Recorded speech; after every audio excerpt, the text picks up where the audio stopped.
All right, if you would turn to Ezekiel chapter 5, and we're going to look mostly at the first 4 verses tonight. This is another,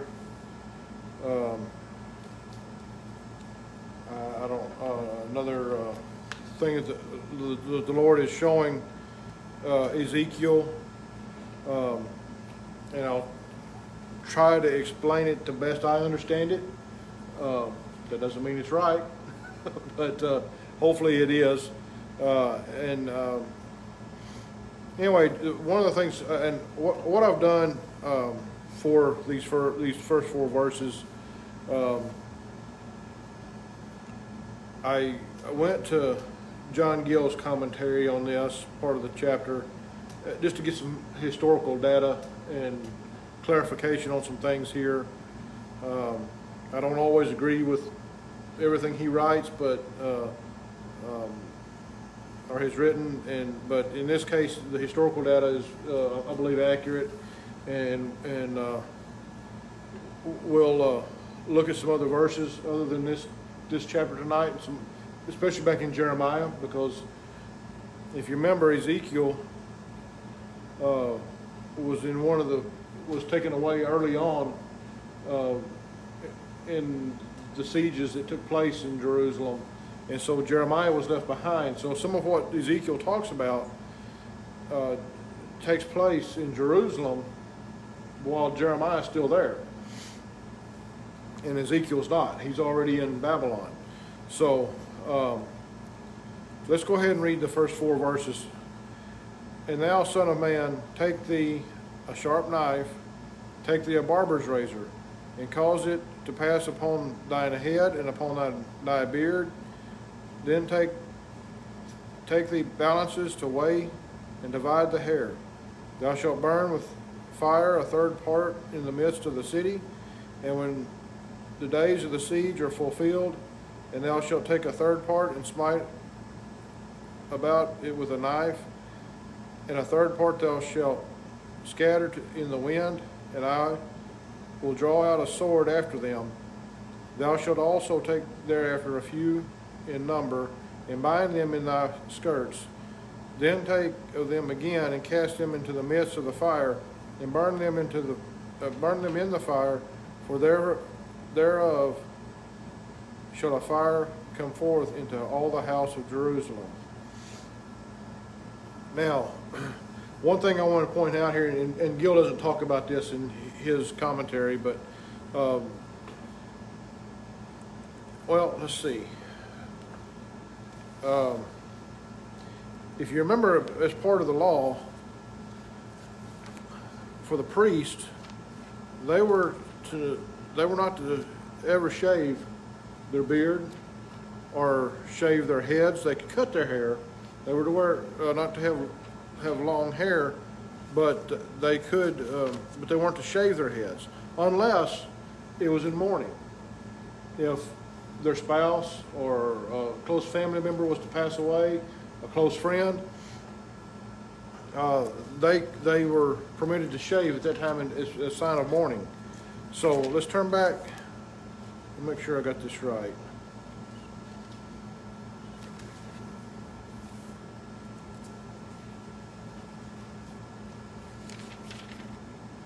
In Leviticus chapter 21, and we'll start with verse 1. And the Lord said unto Moses, Speak unto the priests, the sons of Aaron, and say unto them, There shall none be defiled for the dead among his people. Now, remember, he's talking about the priest here, not anybody else in the congregation of Israel at that time, but specifically to the priest in this instance. But for his kin that is near unto him, that is for his mother, and for his father, and for his son, and for his daughter, and for his brother, and for his sister, a virgin that is nigh unto him, which hath had no husband, for her may he be defiled, but he shall not defile himself, being a chief man among his people, to profane himself. They shall not make baldness upon their head, Neither shall they shave off the corner of their beard, nor make any cuttings in their flesh. So the priest, well, let's go and read verse 6. They shall be holy unto their God, and not profane the name of their God, and for the offerings of the Lord made by fire, and the bread of their God they do offer, therefore they shall be holy. So unless it's for mourning, and he lists those here of his family members that he could mourn over, that would be the only time he was to take a razor to his head to cut his beard, or to shave his head to make himself bald. I don't know, for different reasons, men, preachers, I guess I should say, pastors that we know, it seems to be a popular thing, and it has been for some time now, for them to shave their head.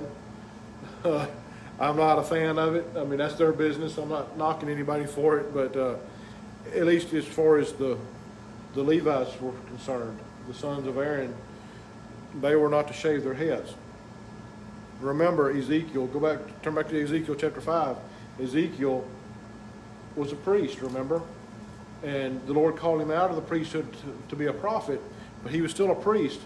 And so that part of the law still applied to him. He was not to shave his head unless it was for mourning. So the Lord tells him here in verse 1, Ezekiel 5 verse 1, and thou, son of man, take thee a sharp knife, take thee a barber's razor, and cause it to pass upon thine head and upon thy beard. Then take the balances away and divide the hair. So he's to shave his head and his beard. Why? Because it's the sign of mourning.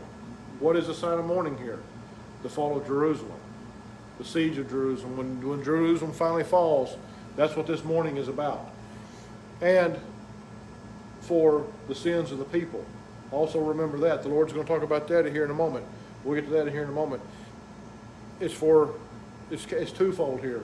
It's for the siege and the fall of Jerusalem, plus it's for the sins of the people that caused the fall of Jerusalem.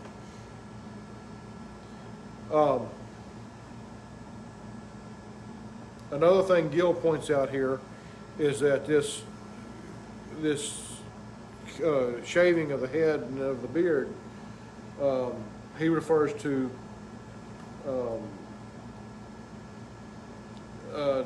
Isaiah chapter 7 verse 20. If you turn there,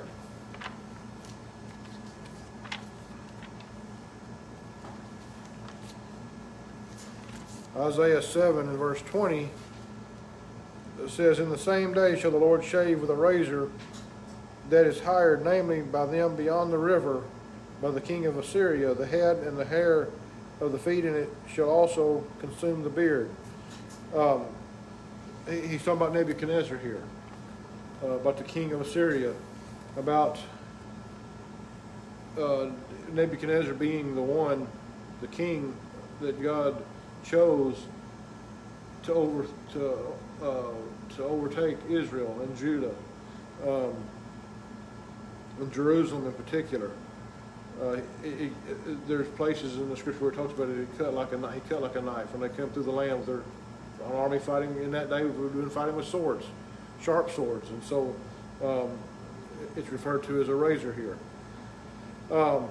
And the head, cutting the hair of the head, would refer to, or is a symbol of the city of Jerusalem, the capital of Judea. So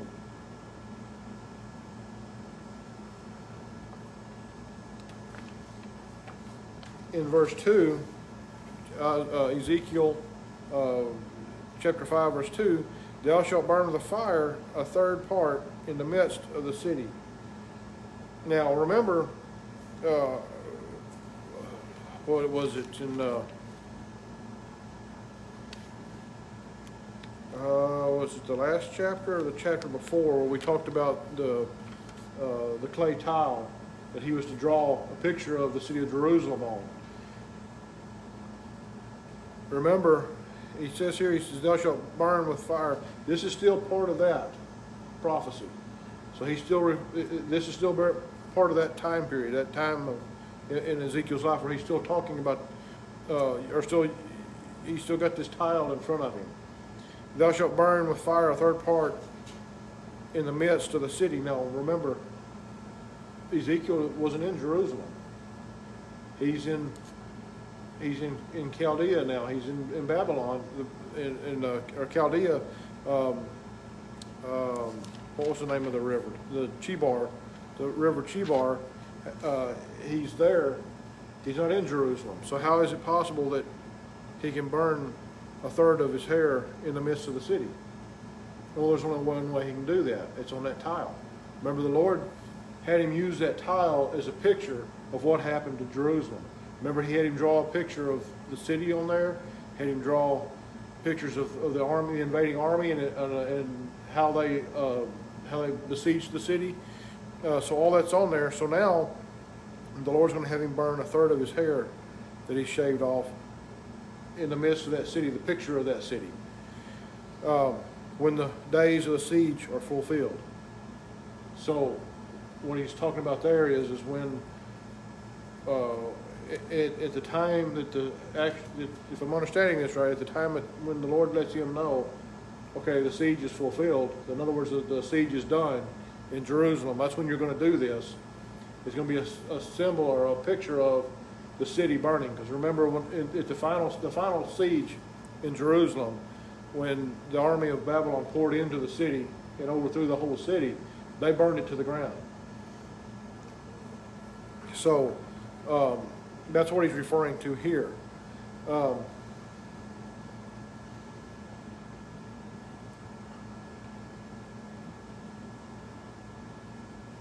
And also, well, let's see what. If you go back to Jeremiah chapter 52,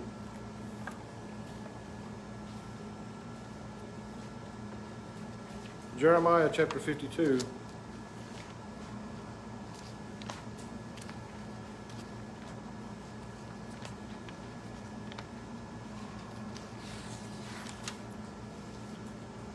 and verse 13, well, let's start verse 12. Now in the 5th month, in the 10th day of the month, which was the 19th year of Nebuchadrezzar's king of Babylon, came Nebuzaradan, captain of the guard, which served the king of Babylon, into Jerusalem, and burned the house of the Lord and the king's house and all the houses of Jerusalem, and all the houses of the great men burned he with fire.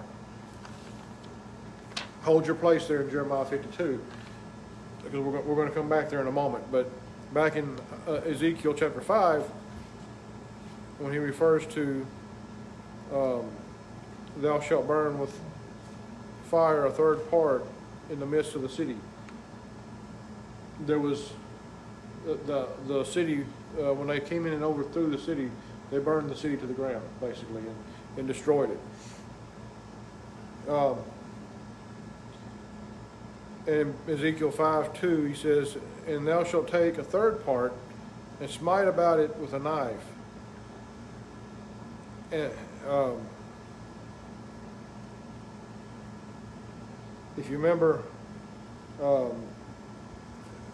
back in Jeremiah, when there were those who fled the city during the siege, when the army of Babylon poured into the city, there was a group that left the city. If you turn back to Jeremiah 52, in verse 7 and 8.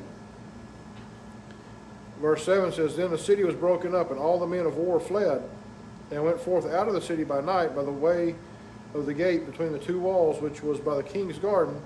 Now the Chaldeans were by the city round about, and they went by the way of the plain.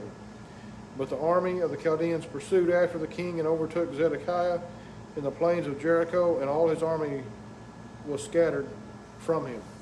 So they tried to flee the city, but the army pursued after them.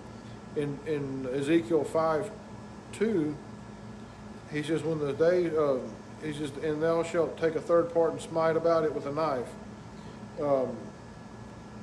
and a third part shall scatter in the wind. So this smite about with a knife, Gil says, is a picture of that arm or that group of people trying to leave out of the city. That those, if you, what we just read in Jeremiah 52 was it was the men of war, the army that tried to flee.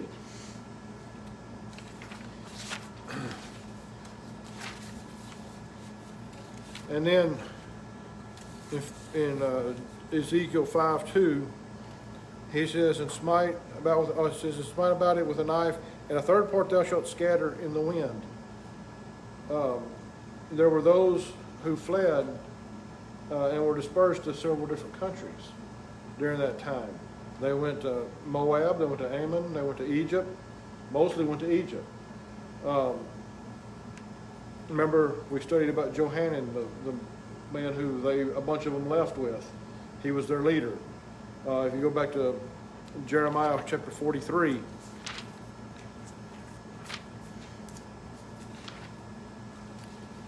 in verses 5 through 7. But Johanan, the son of Kara, and all the captains of the forces took all the remnant of Judah that were returned from all nations, whether they had been driven to dwell in the land of Judah, even men and women and children and the king's daughters and every person at Nebuzaradan. The captain of the guard had left with Gedaliah, the son of Achim, the son of Shaphan, and Jeremiah the prophet, and Baruch the son of Nerah. So they came into the land of Egypt, for they obeyed not the voice of the Lord. Thus came they even to Tepanes. So back in Ezekiel 5:2, the third part thou shalt scatter in the wind. Those people were scattered. They came back to Judah. They had scattered to some of the other nations around them, and then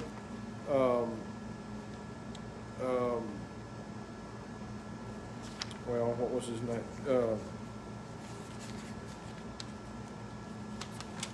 Johanan. Johanan had a small army together, and all those people were gathered up with him for protection, and they fled to Egypt. And remember what happened when they did that? That when they fled to Egypt, the Lord brought chastisement upon, or brought His wrath down upon Egypt for taking them in. Ezekiel 5 in verse 2.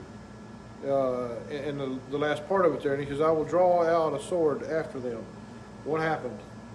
The army of Babylon went into Egypt and wiped all them people out. The army of the sword that he talks about there is the army of Babylon.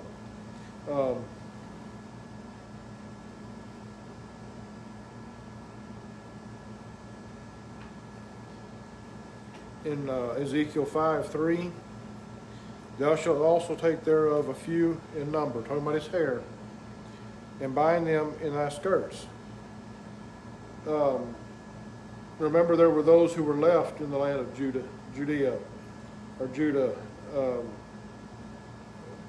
They were, if you go back to Jeremiah 44,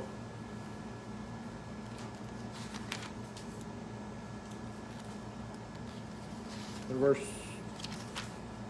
28, he says, yet a small number that escaped the sword shall return out of the land of Egypt into the land of Judah, and all the remnant of Judah that are gone into the land of Egypt to sojourn there shall know whose sword or whose words shall stand, mine or theirs. So there was a remnant left after the Lord sent the army of Babylon into Egypt to take care of the ones who had escaped there. They had went against the Lord's orders. The Lord had told them to stay in Judah, and instead they fled to Egypt, thinking it would be safer there. And instead the Lord sent the army of Babylon after them. But yet there was still a remnant left. So they went back to Judah. And it's binding them in thy skirts. signifies the small number of them and their preservation, because it was their small remnant, and they were preserved. Now back in Ezekiel 5 and verse 4, then take of them again and cast them into the midst of the fire. So he's take from the hairs again and throw them into the fire. And if you remember the story of Gedaliah and the Jews that were with him, the king of Babylon made him governor over those Jews. If you turn to Jeremiah chapter 41,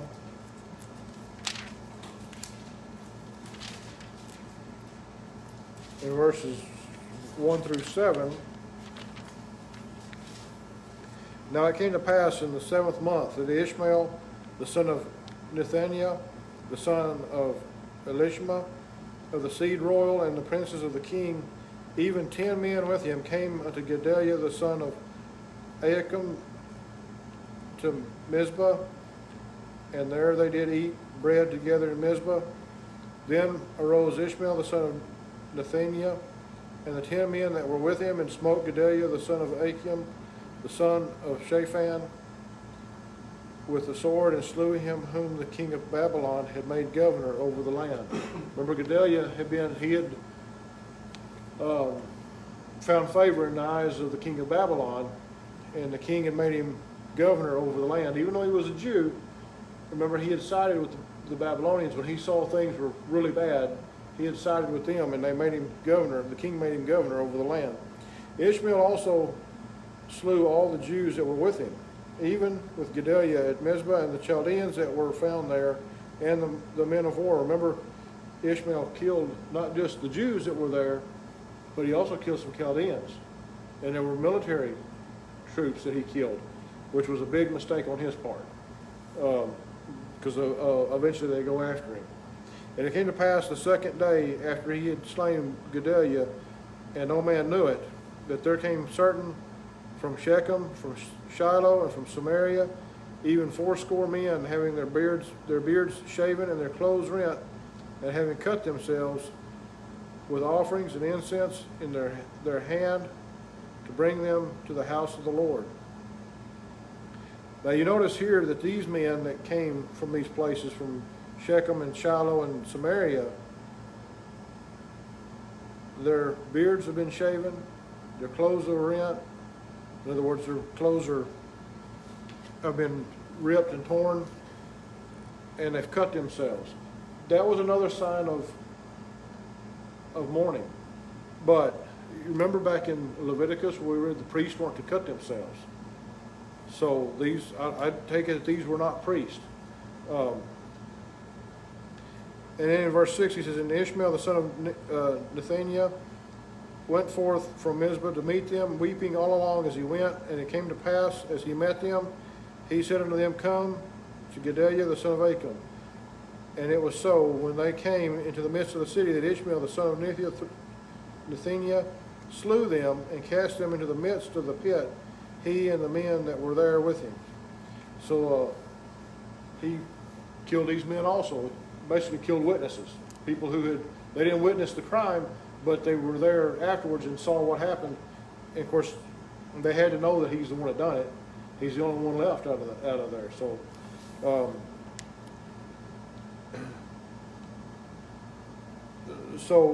back in Ezekiel 5, verse 4, he says, then take of them again, and cast them into the midst of the fire, and burn them in the fire, for therefore shall a fire come forth into all the house of Israel. Because of what Ishmael and Johanan did, the Lord brought more chastisement upon the house of Israel.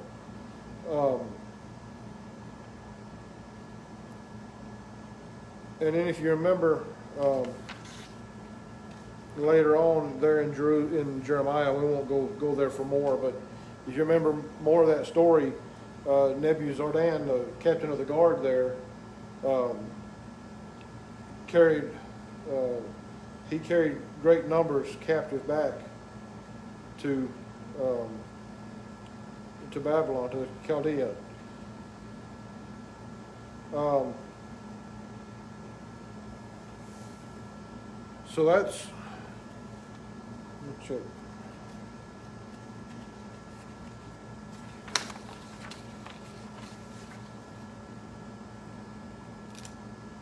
So all this, if you remember right, all this is brought about by the Lord because of Israel's sin, because of their spiritual adultery against the Lord.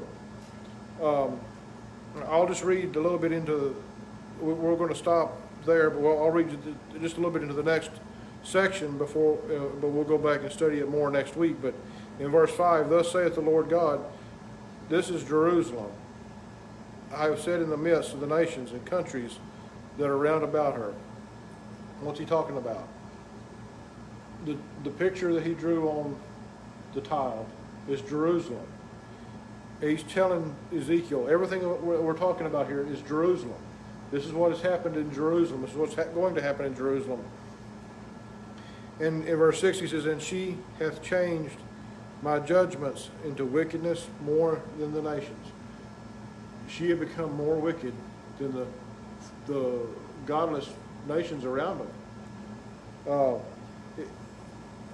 And my statutes more than the countries that are round about her. They have broken the law of God more than the heathen nations around them. For they have refused my judgments and my statutes, they have not walked in them. These were God's people. They knew the law inside and out. They'd been taught it, grown up with it.